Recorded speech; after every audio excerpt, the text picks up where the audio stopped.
আরে বাবুজি, আমি নতুন কাপড় পরেছি, এবার দেখো তো আমাকে কেমন লাগছে। আরে ছোট বাবা, তুই এটা কি পরেছিস? তাড়াতাড়ি এটা চেঞ্জ করে আয়। তুই আমাদের পরিবারের মান সম্মান কোয়াতে চাস নাকি? আচ্ছা বাবা। বাবা দেখো তো এখন কি ঠিক আছে? বাহ বাবা বাহ, এখন তো তোকে খুব সুন্দর লাগছে, কিন্তু আমার তো এটা মোটেও ভালো লাগছে না। আরে বাবা, এটা একটু বড় হয়ে গেল না? বড়? আরে কোথায় বড়? আরে 5 বছর পরে এটা এমনিতেই ছোট হয়ে যাবে। আচ্ছা বাবা, 2025 সালে।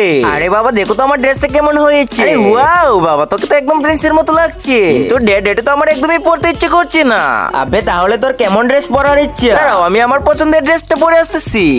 বন্ধুরা, নিচে সাদা কালার সাবস্ক্রাইবার বাটনটা চেপে যারা সাবস্ক্রাইব করে দিবে তাদের মা বাবা যেন অনেকদিন বেঁচে থাকে, আর যারা ভিডিওটি লাইক করে দিবেন তাদের মনের আশা যেন পূর্ণ হয়ে যায়, আর আমি মন থেকে দোয়া করে দিলাম। আরে বাবা, এই দেখো আমার পছন্দের ড্রেস। বাবা, দিস ইজ মাই পেশন। আরে আরে 2025 সালে এমন ড্রেস পরতেছে, তাহলে তো 2050 সালে এমন ড্রেস পরবে।